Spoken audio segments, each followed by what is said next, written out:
2020년 12월 24일 목요일, 오늘은 시편 54편 말씀입니다. 하나님이여, 주의 이름으로 나를 구원하시고 주의 힘으로 나를 변호하소서. 하나님이여, 내 기도를 들으시며 내 입의 말에 귀를 기울이소서. 낯선 자들이 일어나 나를 치고 포악한 자들이 나의 생명을 수색하며 하나님을 자기 앞에 두지 아니하였음이니이다. 셀라. 하나님은 나를 돕는 이시며 주께서는 내 생명을 붙들어 주시는 이시니이다.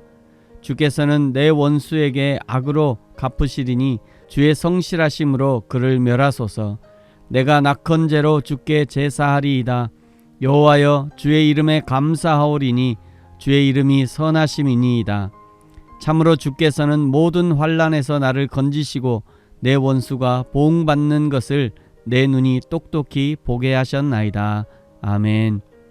오늘 시편 54편의 표제에는 이 시편을 기록할 당시의 상황을 약간 알려주는데, 10사람이 사울에게 이르러 말하기를 다윗이 우리가 있는 곳에 숨지 아니하였나이까 하였던 때라고 알려줍니다.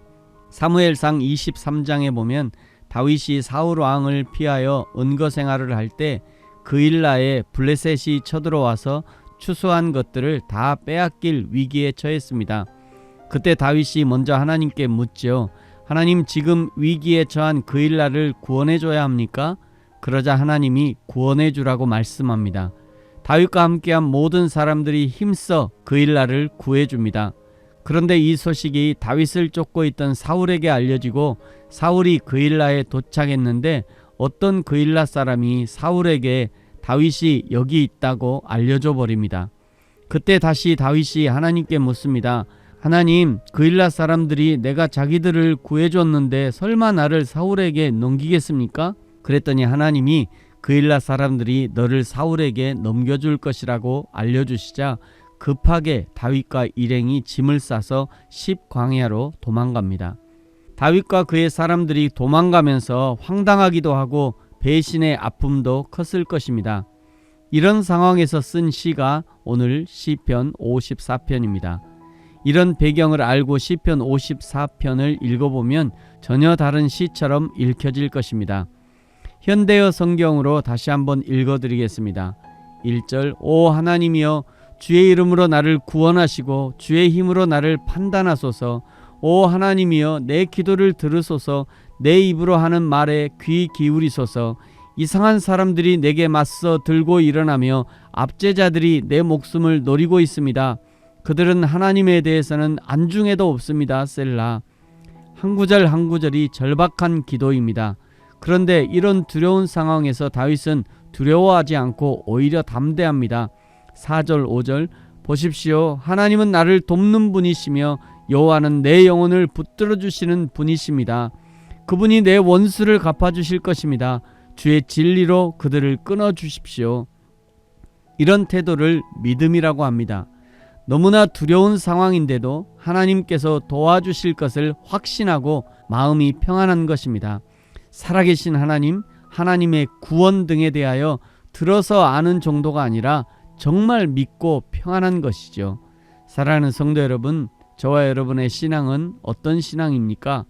듣고 보고 배워서 아는 신앙입니까? 아니면 정말 믿음에서 오는 신앙입니까? 다윗은 두려워하지 않는 정도가 아니라 즐거워하고 감사하고 있습니다.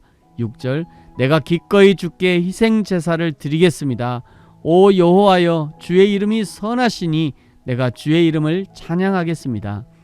근심 걱정하지 않고 두려워하지 않는 것도 대단한 일입니다. 그러나 그것만 가지고 믿음이라 단정하기 어려운 때도 있습니다. 선천적으로 성격이 천하태평인 사람도 있습니다. 생각이 모자라서 겁이 없는 사람도 있습니다. 내 주먹을 믿어라 하는 사람도 있지요. 단순히 두려움이 없다는 것을 믿음이라고 단언할 수 없는 이유입니다. 두려움 없는 확신이 감사로 되어야 믿음이라 할 수 있는 것입니다. 다윗은 어떻게 이런 믿음을 가질 수 있었을까요? 7절을 주목해 보아야 합니다. 7절, 주께서 내 모든 고난에서 나를 건져내셨고 내 적들에게 무엇을 하시려는지 내 눈으로 똑똑히 보게 하셨습니다. 7절의 고백은 사울 왕이 물러가기 전에 쓴 것임을 알 수 있습니다. 그리고 7절을 자세히 보면 주님이 나를 모든 재난에서 건져주셨으며 라고 고백하고 있지요. 이번 재난만이 아니라 모든 재난에서 건져주셨다는 것입니다. 다윗은 고난이 있을 때마다 하나님을 바라보았고 오직 하나님의 뜻대로 행하였고 하나님은 신실하게 다윗을 구원해 주셨습니다. 이런 경험들 때문에 지금 하나님의 구원이 믿어진다는 것이지요. 그러므로 성도 여러분, 우리에게 무엇이 필요합니까? 우리의 모든 삶이 보이지 않는 하나님을 보이는 하나님처럼 믿고 사는 훈련이어야 한다는 것입니다. 우리가 밤에 보는 별들 중에 상당수가 이미 사라진 별이라고 합니다. 별에서 떠난 빛이 우리 눈에 들어오기까지 엄청난 시간이 걸려 그 사이에 이미 사라져버린 별이 많다는 것이죠. 눈에 보인다고 다 실제는 아닌 것입니다. 반면에 눈에 보이지 않지만 하나님은 너무도 분명히 우리와 함께 하십니다. 그러므로 보이는 것에 의존하지 않고 24시간 주 예수님을 바라보고 살아야 하는 것입니다. 이러한 노력에 소극적이어서는 안 됩니다. 두려워하지 말아야 합니다. 사랑하는 성도 여러분, 오늘 하루 보이지 않는 하나님을 보이는 하나님처럼, 지금 내 앞에 계신 하나님처럼 인식하고 의지하는, 그리하여 흔들리지 않는 믿음의 사람으로 하나님 앞에 발견되어지기를 예수님의 이름으로 축복합니다. 아멘. 기도하겠습니다. 하나님 아버지, 감사합니다. 악한 자들은 항상 은혜를 잊어버리고 자기에게 이익이 있으면 이용했다가 이익이 안 될 것 같으면 뱉어버리는 사단 마귀의 습성을 그대로 닮아가지만, 그러나 하나님을 믿는 성도들은 늘 변함없으신 하나님처럼 변함없는 신앙으로 살게 하시고, 지금까지 지켜주시고 은혜를 주셨던 하나님이 내일도 변함없이 인도하실 것을 믿음으로 변함없는 신앙의 자세를 취할 수 있도록 인도하여 주옵소서. 감사합니다. 예수님의 이름으로 기도합니다. 아멘.